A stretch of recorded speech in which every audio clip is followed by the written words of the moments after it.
Good afternoon, everyone, and welcome to the virtual presentation of our third briefing on Cuba, The Search for Connection, Cuban-American Ties to the Island in Challenging Times by Dr. Wu Bihar.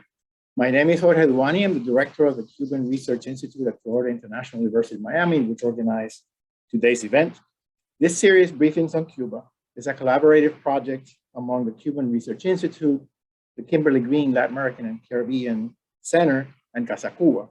And before I go on, I want to give a special word of thanks to Maite Morales, program manager of Casa Cuba, for her hard work in putting today's event and the presentation as well.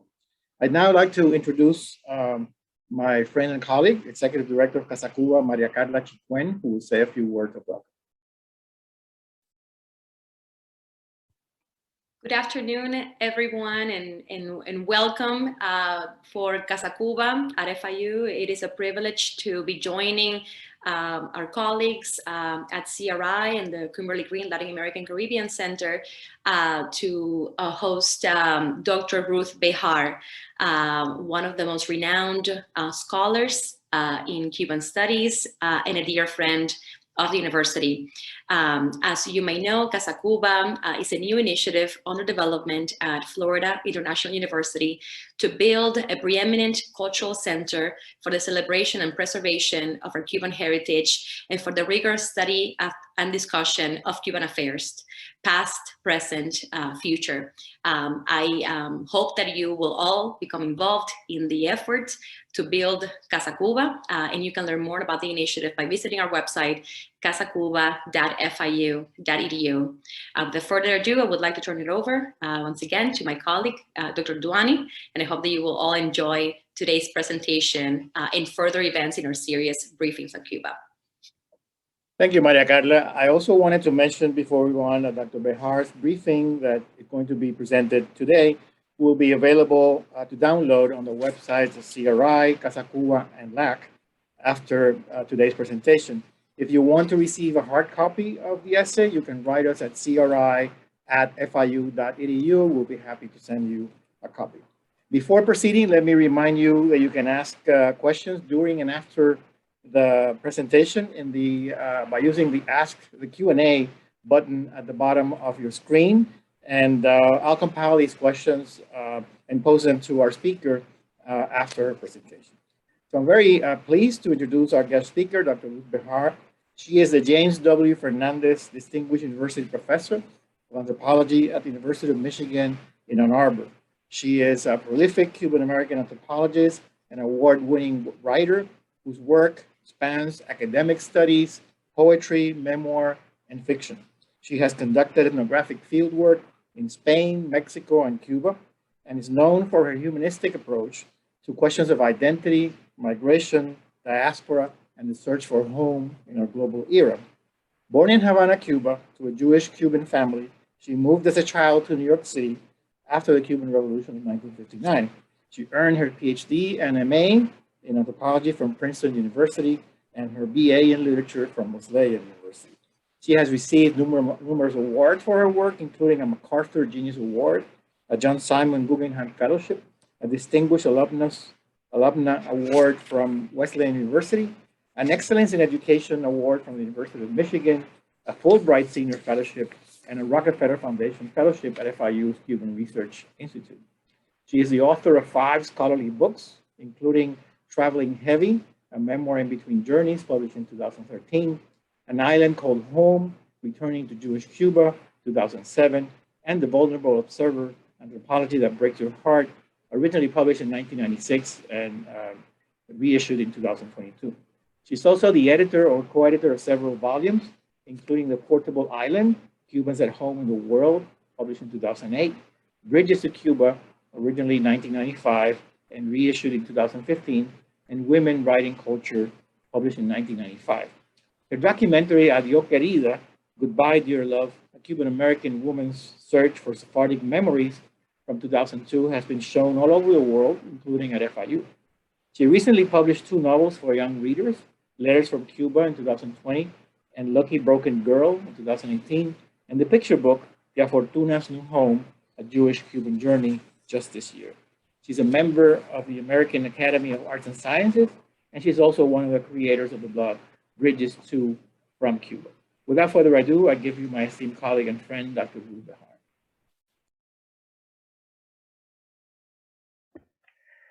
Thank you so much, Jorge Duani, for that beautiful introduction. I'm so grateful to you and so grateful to be here today with the Cuban Research Institute and Casa Cuba.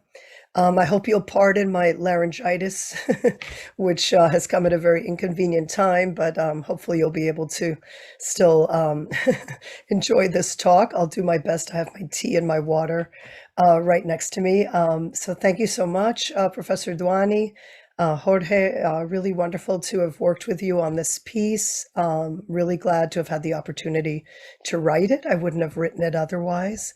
And to thank Maria Carla Chicuen as well, and for Casa Cuba and everything you're doing to create Casa Cuba, and Jaime Correa as well for handling all of the logistics so wonderfully. I also want to mention people who read my essay before it went to the Cuban Research Institute. Really want to thank my friend, the poet Richard Blanco, who read an early version. I want to thank my friend Lucia Suarez, who is the co-editor of The Portable Island, who listened to me even before I wrote the essay, as I was brainstorming ideas about what I might write about. So thank you so much as well, Lucia. I want to thank Miranda Garcia, who's one of my grad students at the University of Michigan, who helped a lot with background research and also read the essay in various forms, and my husband, David Fry, who also was very helpful in reading and offering comments. So thank you so much, everybody. And I'm going to start now. I have a PowerPoint prepared to just make it easier to go through the essay and share the various components of it with you. And I do want to say that before I get started, that the essay is a kind of chronicle. I think of it as a chronicle of Cuba in this period of the pandemic from 2020 to 2022. So it's kind of an ethnographic chronicle of how Cuban-Americans have been responding and connecting with Cubans on the island during this very, very difficult 2-year period that we've all been experiencing with the lockdowns and so on. And so there's that. And so you might think of it as a chronicle, you might think of it as a quilt. It does in many ways correspond to the work I've done on the book Bridges to Cuba, that now is a blog that I co-run with the poet Richard Blanco, and now it's Bridges to from Cuba. So it has definitely a little bit of the vibe of a Bridges to Cuba project, but this time I wanted to really see how Cuban Americans were thinking about Cuba and connecting with Cuba during these last 2 difficult years of the coronavirus pandemic. So I'm looking mostly at intellectuals and Cubanologists, but also I incorporate the perspectives of just ordinary Cuban Americans and how they were responding as well to the needs of their friends and family and communities on the island. So I think without further ado, I'm going to move now to sharing screen, and this should work here. Okay. All right, so I hope that's working. It's working. Oh, thank you, Jorge. Yeah, so I'll just get started. And the search for connection, Cuban-American ties to the island in challenging times, and thinking of the word connection, right, in different ways. Of course, now we think of it very much in terms of the digital sense of connection and being connected online, and that's one of the ways I use it, but also connection in various other ways, emotionally, physically, politically, etc. So I start the essay with the eve of the pandemic. The last time I went to Cuba was February 28th, 2020. So, and I had some doubts. Well, should I be going? There's this virus going around, and I decided to go, brought my husband with me, and there it was, February 28th, and we went for a week. We came back to the US on March 7th. And already then I could sense that things were really falling apart in Cuba. As you all know, I've been doing a lot of research on the Jewish community of Cuba for many, many years. And after being there that year in 2020, I then wrote this piece, My Ancestors' Keys. And I noticed that many things were changing in the Jewish community. They didn't have the same number of Jewish American groups coming that they had had in the past, and certainly not the numbers they had during the Obama opening. Things had really shut down. Americans were afraid to travel to Cuba, and so they just weren't getting the support and the aid that they were used to. They couldn't pay their electricity bills. The synagogue was closed several days of the week, which wasn't true in the past, and they were just really struggling. So from that microcosmic perspective, I saw that things were really going, in a bad direction. And then just in other ways, you could see how Cuba in general was suffering with the decline of tourism. All these people that had invested their time and energy and money creating Airbnbs and Polarized and so on suddenly, weren't doing as well as they were doing before. So you get that sense of sorrow really, really hitting Cuba at this time. But people were very certain that the virus wasn't going to come to Cuba. A lot of people that I talked to said, no, it's not going to come to Cuba. But of course it did. And just 3 days after we left, Cuba announced that 3 Italians had brought the virus to Cuba. And then a couple of days afterwards, the pandemic was announced. So all of that was stuff that I felt and experienced right on the eve of the pandemic. So then the pandemic happens, as we all know, and we go into this period of shortages and lockdowns in the US. And so you can imagine what it's like in Cuba. And this wonderful article comes out. I was thinking I should write an article like this, but Mirta Ojito did it so much better. This article about, suddenly all the shortages that she's experiencing in Miami when she's trying to go to the grocery store and buy things and having to stand online. If you remember that moment, right? Like in March, April of 2020. And then, of course, the iconic and famous lack of toilet paper in this period as well. So the memories of empty shelves in Cuba come full circle. So we're experiencing this sense of lack and paucity in the US. And those of us that are Cubans are thinking, okay, I'm reminded of shortages in Cuba. So that was kind of like a first article that sort of made me start thinking about the Cuban-American connection and how psychically we were also being affected. But so many Cubans in this period, of course, wanted to support their families. They couldn't travel the way they had traveled before. That flight that we took on February 28th from Miami was a Delta commercial flight, and everybody on the flight was Cuban-American and going back to help their families, right? And so all of that stops, of course, as the pandemic is declared. And so how do you help your family? Well, there are a lot of agencies that allow you to send food and other kinds and clothes and medicine, but they become very expensive in this period. And so what do people do? They find that they can do these recargas, they can recharge people's cell phones, and that allows them to be able to be in touch with each other on the island, but also outside of the island to be in touch with family. And so it becomes very, very common in this period, and it was before as well, but even more so in this period, to recharge the phone of a family member or friend or a colleague. I started doing that for a friend of mine, just like every month, recharging the phone. And so when you recharged, you get these extra minutes. So all of these companies take off in this period, Cuba and many other companies. My student, Miranda Garcia, was really studying this in great detail. And so this becomes one of the ways that people connect, and particularly WhatsApp becomes a really important way in which people connect in this period. Cuban-Americans with Cubans on the island, and of course, Cubans in other parts of the world as well. So WhatsApp becomes crucial for connecting in this period. And a lot of people end up talking more with their friends and relatives at this time than they had before. And this is the title page of an article by Odette Casamayor Cisneros. Here she is on the left. And she writes in that article, she writes about how she got into the habit of these daily conversations with her mother in Cuba, because, of course, they were now separated with this pandemic. And so it became a daily and very important process for them to talk each and every day. And Nena Torres, Maria de los Angeles Torres, who I spoke with on the phone about this article that I was writing, she said that she too was now communicating with friends in Cuba, very, very close friends that she's known for, over 30 years, and communicating with them also via WhatsApp and really talking to them more than she had before. So in many ways, she was even more connected as we all, worried so much about what was going to happen to each other. Were we all going to survive this terrible virus? And so these conversations were crucial.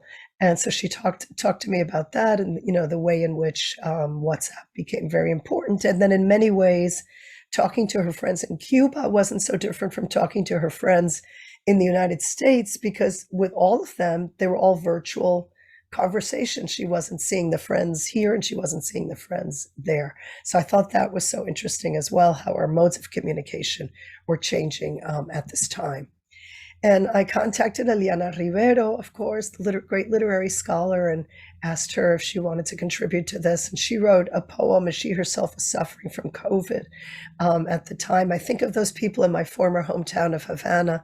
Does the virus mutate into tropical forms over there? How does it feel to be hopeless on top of having had no hope for years? How do you dance and sing when your voice is mutated into hoarseness? And now I'm hoarse. I didn't plan on this. All right. So the next section, I focus on Richard Blanco's incredible poem, Say This Isn't the End. And it's a poem that was published in The Atlantic in June 7th of 2020. It's an extraordinary poem. This is just a fragment from it. But I was one of the lucky ones. He also produced this beautiful, beautiful, beautiful keepsake, as he called it. 300 copies of this keepsake were printed in the depths of the pandemic winter of 2020. I'm reading what it says on the back. The typography, the letter printing press, etc. It was all done in Maine, where he lives. When he's not in Miami. And the poem appears in The Atlantic, but he created this very, very special keepsake with a new introduction and the translation into Spanish by Eduardo Aparicio, another wonderful friend and great, great translator. So you can imagine it's the pandemic, and I received this beautiful edition of this poem, this keepsake in English and Spanish. And I was just so moved by it. And this concept of say this isn't the end, and Richard wondering in the poem, well, is this going to end? Is this pandemic going to bring an end to all of our lives? What's going to happen? There's a moment when he's thinking about his mother, as all of us were thinking about our elderly parents, and, say my mother's cloudy eyes won't die from the goodbye kiss I last gave her. It's so powerful. Say this isn't the end, he says over and over. He has a moment where he's with his husband, and I will keep on honing our home cooking together, find new recipes for love in the kitchen. So beautiful moments as well. And then wondering, well, say this will be my end. Say the loving hands of gloved, gowned angels risking their lives to save mine won't be able to keep me here. So he's thinking about all these endings. What will be the end? Or will we heal? Will we evolve? Will we reach and become the stars that became us? And so it's just so incredibly powerful and moving. And putting it in the Cuban context, I was thinking, here he is, what is the end? And it seemed like Cuba in this period between 2021 and up to now was also enacting a kind of end or an ending to things as they had been. And so it just seemed like a powerful poem written in Maine, but so relevant to what's going on in Cuba in this deep spiritual, emotional way. So I go on from there to a section called A Howl. And I talked briefly about 27 de Noviembre and this first movement of protest of artists and intellectuals seeking liberty of expression, freedom of expression, and coming out publicly and expressing their thoughts and their feelings and protesting. And this is when Cuban-Americans go, oh wow, there's also this public protest going on the island, and many Cuban-Americans wanting to support and amplify those voices. And then next we have, of course, J11, and 11 Julio. And this is a very, of course, important moment following in 2021. And at the forefront were young Black Cubans with a ready-made anthem, as we all know, in the rap song Patria y Vida, an inversion of the revolutionary slogan Patria o Muerte. And the video of the song circulates clandestinely on flash drives, becomes the soundtrack of the bici taxis in La Habana Vieja, and it speaks of a sense of betrayal, the utopian future that had been promised to poor Black Cubans, especially since the start of the revolution hadn't arrived, and yet they were expected to show their gratitude to the revolution for everything it had supposedly given them. And they're, of course, the singers from Patria y Vida. And so I incorporate that discussion into the piece, and then have two voices subsequently follow, Leonardo Padura, and then again Odette Casamayor. And so Padura says something very interesting from the island perspective, just a few days after 11 July. He talks about the Cubans need to recover their sense of hope and be able to imagine a possible future. And he uses that term, el grito, a howl, which I thought was very powerful. And then in turn, Odette Casamayor Cisneros says, we are suffering for our people in Cuba, for ourselves, for the future of the nation. Dreadfully, uncertainty looms over our days. And then she goes on to ask on what grounds to build utopia. So really central questions. And so I wanted to explore different ways that people were responding. These were some of the voices that I started with. And of course, I had to incorporate the artivist voices, the voices of artists who are also activists, or activists who are also artists, artivists as they're known. And so I chose three. Of course, keep in mind that this essay was a lot longer, and it had to be trimmed down because it was already too long for the length that I was given. So I couldn't possibly incorporate everybody that I would have wished to incorporate, and many things had to be cut out. But Tania Bruguera, of course, had to be part of the story because she has spoken out so much in many important tweets, actually. And los de adentro y los de afuera, todos tenemos el derecho de decidir el futuro de nuestro país. We all have the right to decide the future of our country. And so even though she was protesting, she came up with this hashtag of todos somos uno, and the need to bring unity to the country during this time of great divisiveness. Coco Fusco, as many of you will know, also had a strong critical voice in this moment. She boycotted the Havana Biennial, though she's participating in the Whitney Biennial in New York, and wrote about the increasing amount of censure against artists in Cuba, and also has critiqued strongly a lot of progressive individuals and groups that have not understood the changes that are taking place in Cuba. So she's been a strong voice for that as well.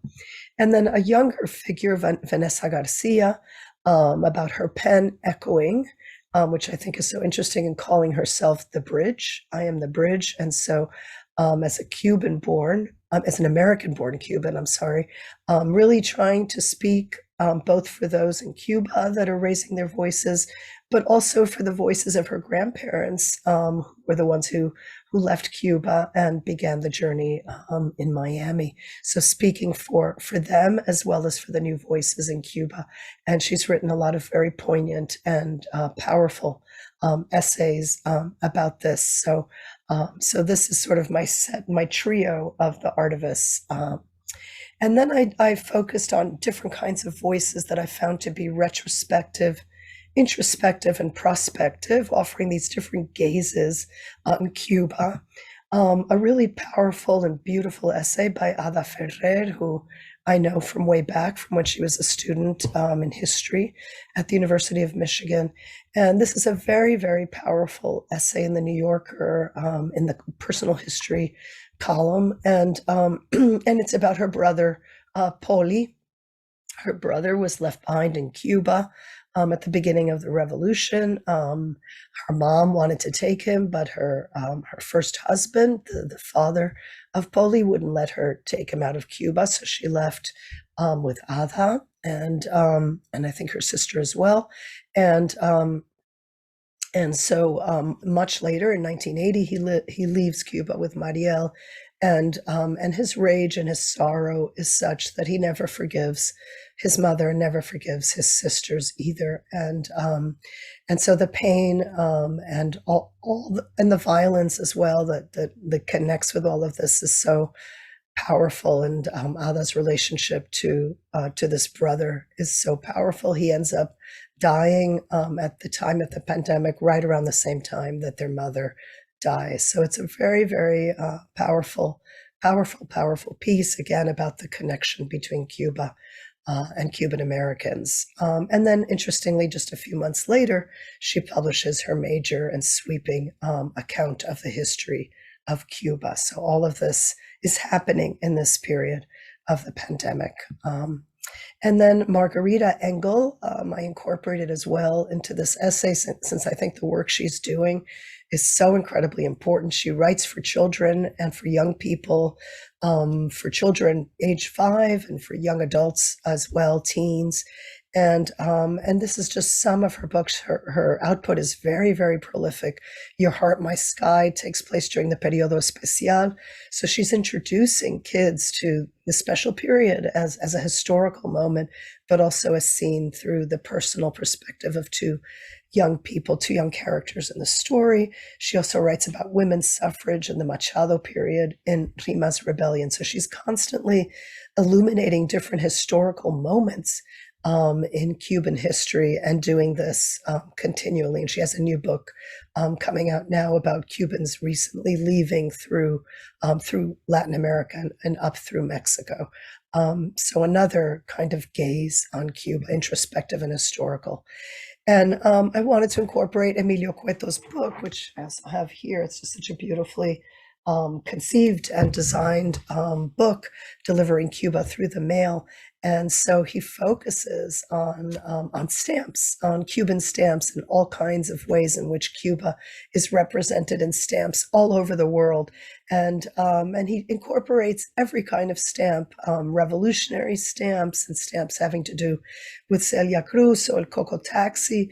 So it's really, really interesting to see how non-Cuban places incorporate Cuba's presence into their stamps and into their envelopes as well. And I also incorporate an article about him and his trips to Cuba over the years. He left with the Peter Pan, or sent out with the Peter Pan operation, but has gone back many times. And I thought that was also fascinating. So a book that came out during the pandemic and in fact was presented at the Cuban Research Institute.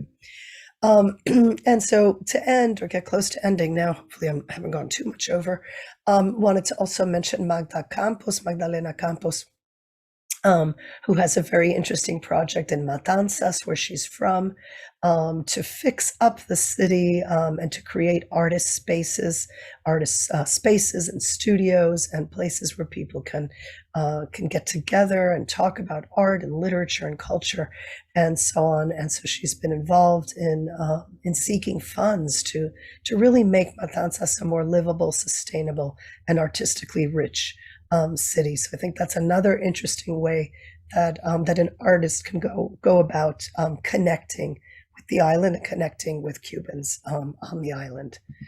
And so I end the essay just very simply with, an end for now, a temporary ending, since of course none of us know what's going to happen in Cuba or anywhere else for that matter right now.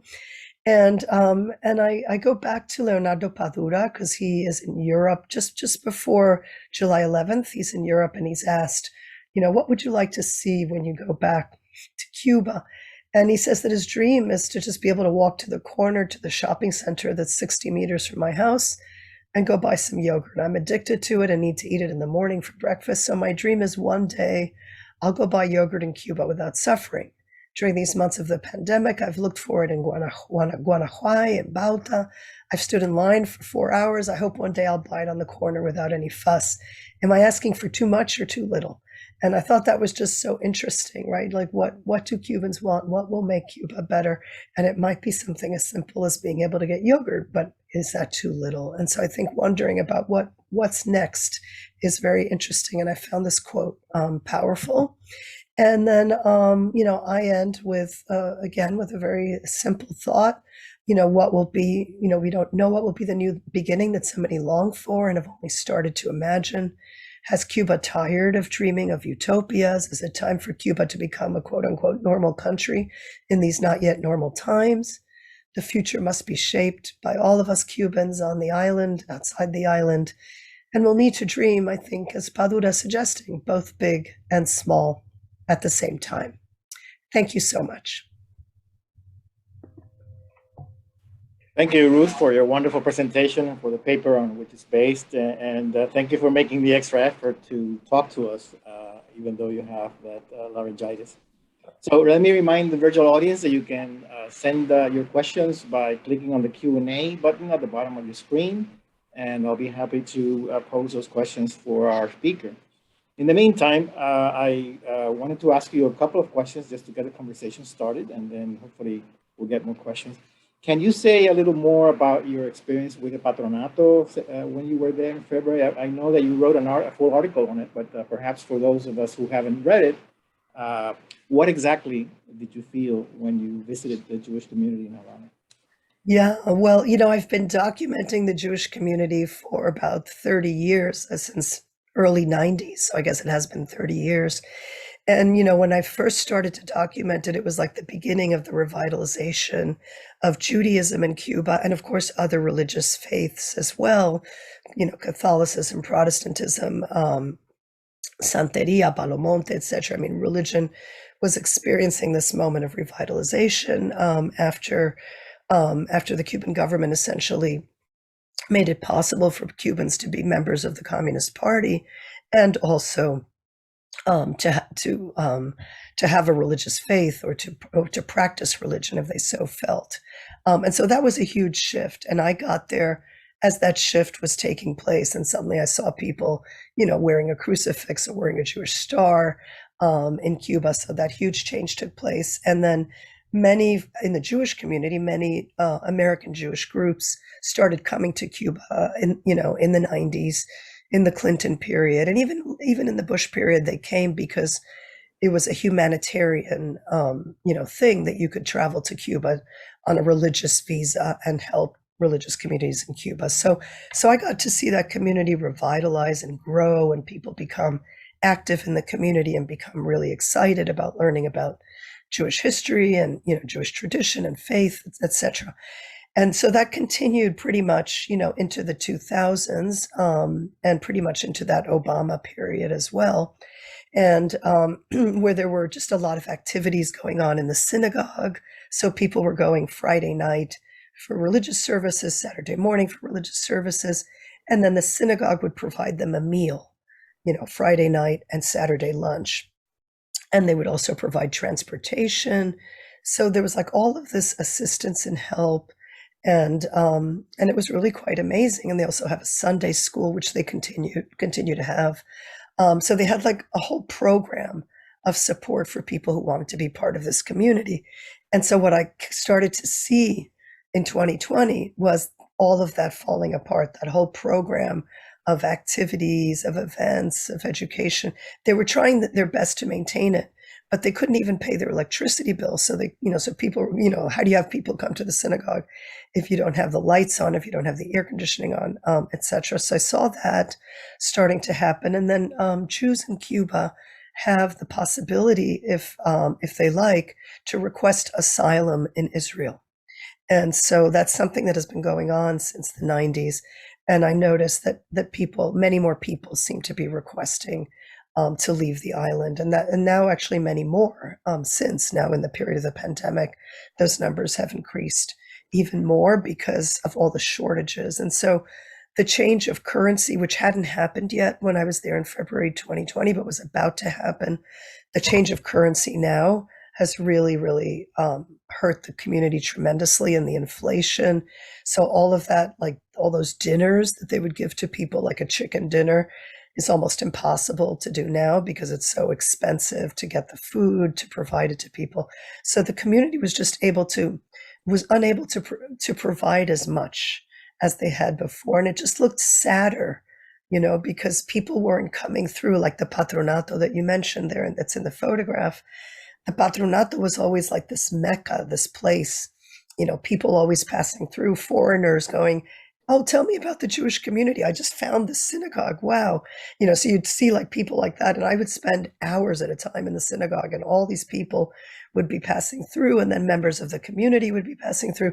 It was a lively hub. And then suddenly you could see that all of that energy was draining out. And that emotionally, that was just very strong for me to experience that. Thank you. I have another question, and then we can turn to, we have a couple on the Q&A, which is sort of, I'm intrigued by your method, if I could call it that. I mean, you do have, I think, you do know what you were doing, putting together these chronicles, and you call yourself bricolaire, and this is a collage. So I wonder if you've thought about it. How did you select these people in particular? Some of them, of course, are good friends of yours, or colleagues, and as well as mine. But is there a method to this selection? Yeah, that's a great question. Is there a method to the madness? I don't know if there's a method to this madness. It came together. It was like a jigsaw puzzle, a little bit. I was thinking, well, the artivists are so important. They're, all of them. I mean, Tania Bruguera, Coco Fusco, Vanessa. I'm thinking, well, their voices are so important and they're so out there. But then I was thinking, is that the only way to speak? Are there different voices? And then it occurred to me, well, there are these other voices that I'm also, interested in following. And so for me, I think it was a little bit, being the editor, again, like I was with Bridges to Cuba. I'm always fascinated, and maybe being the ethnographer, I'm always interested in, what does so-and-so have to say? I'm interested in what I think, but I'm always interested in other voices, like I love to interview people and like, what do you think about this? So it might be the ethnographer, it might be the editor. So I'm always looking for these other voices, but I think the method is perhaps poetic in a certain way. I try to see connections talk about the search for connections. I try to see connections between ideas. I've always been interested. It was one of my key interests, actually, as an undergraduate. I remember this great professor, Karl Shorsky, whose focus was the history of ideas.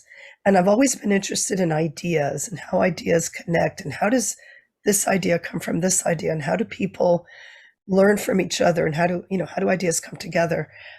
So I think I was just thinking about like all the ideas and like everybody that I had been reading and thinking and following Vanessa Garcia on Instagram and all the things that she's been posting. So I've been following some of these people on social media. And then others, like you say, are friends and colleagues that I've known, since the 90s, since Bridges to Cuba, like Nena Torres, Lucia Suarez, that I co-edited Portable Island with, Richard Blanco, so some of them are people that I just know very well. Others I don't know as well, but I admire their work, like Odette Casamayor. I know her, but I don't know her as well as I know some other people. I know Magda Campos, but don't know her that well, but was so intrigued by what they were saying and doing.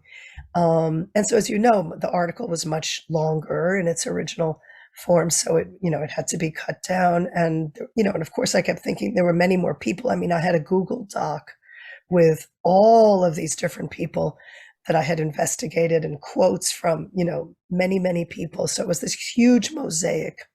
And, but then I couldn't include everybody, and I couldn't go into as much length as I wanted to. So I feel it became a kind of quilt. I mean, I think it's like a quilt. It's my Cuban-American quilt of this period. And I hope that it is a kind of chronicle. It's a kind of memory piece. Like these are some of the ideas that were coming out, at this time. And the method really was, in many ways, very simple. It was somewhat chronological, but then it was also thematic, and I just knew, I mean, I have Richard's poem sitting next to my desk, and I just reread it periodically. And I thought, this has to be in here, even though it's not specifically about Cuba, but the themes say this isn't the end. Like, what is the end? I was just so, like, I just kept coming back to the way he put it. And I said, okay, this has to be there. And then the rest just kind of gradually fell into place as I started seeing the different concepts and categories. Thank you. So let's go to some of the questions on the Q&A. We have, the first one is from our colleague Gene Rosenberg from FIU, and he wants to know if overall the pandemic has loosened or tightened government control on the island.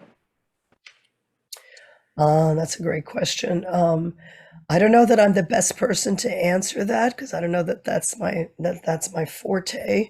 But certainly judging from what I've heard and from the news, it does seem like there's been a tightening at this time. I mean, my own personal political belief is that whenever the US is less connected to Cuba, that's when Cuba is harsher on people. When we're there, when we're more involved, there are more Americans watching and looking and reporting.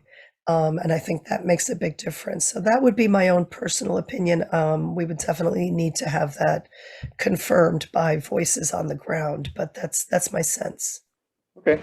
There's a question from an anonymous attendee asking about Leonardo Padura, and he or she wants to know where the quotes are coming from, and if he has taken a political position regarding the movement for freedom in Cuba, or are the comments just limited to the pandemic?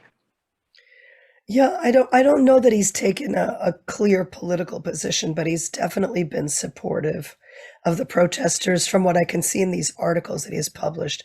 The articles are cited in the briefing, so when you receive that, whether online or printed, you'll find it there. I used a method actually that hadn't been used before, if I understand correctly, in the briefings, where I incorporated hyperlinks so that you could see exactly what I was quoting and who I was quoting from. I didn't want to just quote without allowing readers to have access. So you'll be able to find the two exact articles. The first one was in Joven Cuba, and the second one was an article that was published in Spain, an interview with him. So you'll be able to find the two articles. And as you all know, he's a major novelist and writer in Cuba, and also a Netflix series was done of one of his books, like Four Seasons in Havana, very, very powerful. And so he's written, I think, very edgy contemporary fiction about Cuba, but very clearly remains in Cuba. That's what he's chosen to do, though he has family in Miami. I've seen him speak at Books and Books and spoken to a huge Cuban-American audience, but proposes always to live on the island. Okay. Here's an interesting question, which may or may not be appropriate to answer online, which is, what is the best way to send money to people in Cuba? But since you do mention it in your essay, you can perhaps say something about what has changed after the prohibition of Western Union receiving transfers of money from the United States. Yeah, there are a lot of there are a lot of agencies now through which you can send money to Cuba. Sometimes money is actually the most difficult thing to send, like the recargas is so much easier to send. So sometimes if you can find out what people want, it might actually be easier to send the things rather than the money. But it can be done.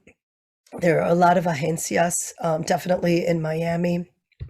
I can find out for you if you like. I know there's one where you basically send the money to somebody in Miami, and then they have a person in Cuba who then brings that money to the door of the person to whom it's being sent. I think there's always like a $20 or 20% surcharge on sending that money to Cuba. But it's very, very, very, very needed now because, again, there's a food shortage. A lot of food that used to be bought by hotels would then, the leftovers would circulate around the community, and that's not happening. There's just a lot of difficulties now and shortages. So yes, if you can send support, that will be definitely appreciated. Okay. We have another question, anonymous attendee, about Maria Magdalena Campos, and her project, the Matanzas, and specifically, where does she get the support for her activities? Is it from NGOs, from the government? If you can comment on that. Yeah, the money is coming from the United States, and it's grants and donors, and it's all being used again to support the creation of artist studios, to refurbish places in Matanzas. I've seen some of these places. I was there not in 2020, but in 2019, and I've seen some of these refurbished studios and places and cafes right along the river, the San Juan River. And she wants to also see now her next project is to refurbish the area around El Rio Yumuri, also, which is a much more Black and working class area. And so that's her idea of how to do art, is to support other artists on the island so that they can stay there and make their art and have the spaces in which to do their art and to exhibit their art. Another anonymous attendee asks, how do you recommend young Cuban Americans approach Cuba in an environment that often feels so polarized? Yeah, thank you. That's a great question. Well, I teach a whole course about this, and it's been interesting. The last time I taught it now in the fall, I had several students that were recently arrived from Cuba. They were all from Miami, and I don't know what brought them to Michigan and the most terrible weather you could possibly have, but they were in my class, Cuba and its diaspora, and I was surprised. Of course, they knew a lot of what I was teaching, but there was a lot they didn't know. They were surprised by how much they didn't know, having just come from Cuba a few years ago when they were 15 or 16 years old. And yeah, what I can recommend is, to read as much as you can, of course, and to read in the different genres, to read anthropology, to read literature, to look at art and music and like all of the amazing things that Cubans have produced, both on the island and outside of the island. And to really take pride, in all the great work, that the Cubanos and Cubanas, do, despite all the hardship in Cuba, despite hardship in the US as well.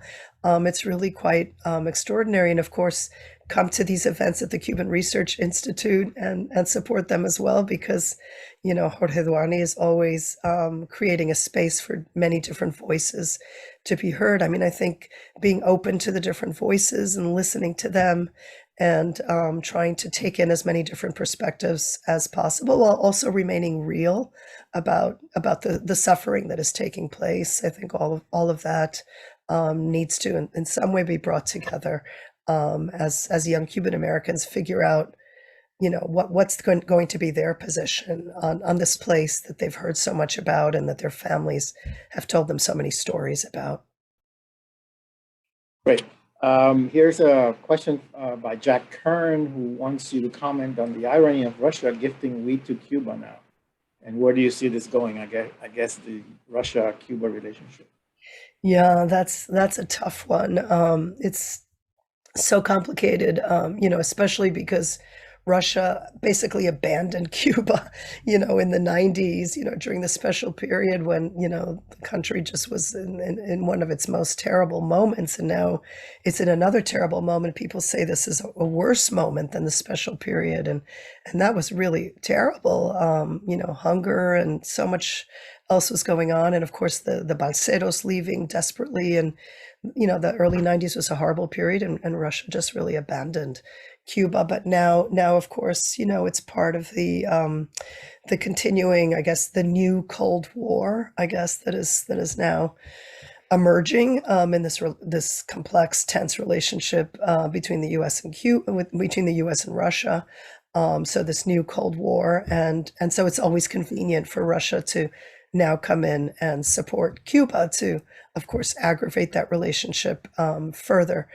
So I think it puts Cuba in a very difficult position as well, where they in a sense, have no choice but to accept this support. I wonder if most Cubans would want to, if you ask Cubans on the street, if they would really want to have this support. But I think they're in a very, very difficult position right now. Okay. So we have one final comment. It's Maria Torres. I'm assuming this is Nena, who simply points out that this is very interesting, and as always, remind us that in moments of extreme isolation, we need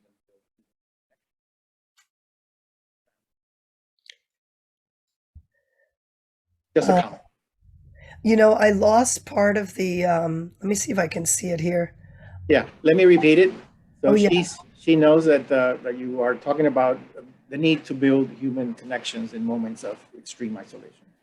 Yeah, I just saw it. Thank you, Nina. I really appreciate that. And I think that's very important and something that should have been said, that definitely in these moments of isolation, we found other ways through Zoom and other connections to stay in touch with one another. And mentioning Zoom, I should add that Zoom, you cannot connect to Zoom in Cuba.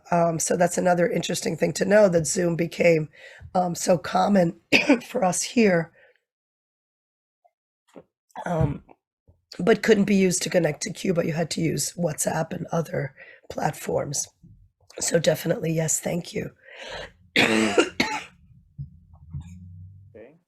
you've made it almost to the end. So let me just ask you one final question to close, which is the question of the future. And I can't really ask you to predict the future, but once the pandemic is finally over, what do you expect? What are your hopes for the relations between Cubans here and there?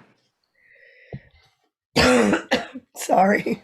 Um, well, I do hope that we can go back to or forward to a kind of Obama relationship, Obama period relationship with Cuba again, because I saw a lot of positive changes during that time. And I think more exchange and more contact with Cuba will be very important to Cuba-US relationships, will allow for more freedom on the island, because again, as I said before, when Cuba's being watched and observed, they're more likely to behave properly with artists and others that are speaking critically. And I think that conversation is just very, very important for Cubans and Cuban-Americans, and also for Americans in general who want to be connected to the island. I didn't go into that in my essay because that would be a whole other topic, but that's also important. So I'm trying to be very optimistic. I haven't been back to Cuba since March of 2020. And I would very, very much like to go back and see friends and see the Jewish community and see how they're all doing and be supportive and of them as well. So I would very much like to go and hope that optimistically that things will be better, that we will all be able to travel safely again without quite as much worry as we have now, and be able to have, in-person relationships again with family and friends and colleagues on the island. Thank you, Ruth, for your thoughtful presentation and for, again, making the effort to share your thoughts with us today. And thank you also to the audience that joined us. Remember that you can download a copy of Wu Bihar's essay on any of our websites, CRI, Casa Cuba, and LAC. And if you want a hard copy, please write to us and we'll be happy to send it to you. So this concludes the event. Thank you again and good afternoon.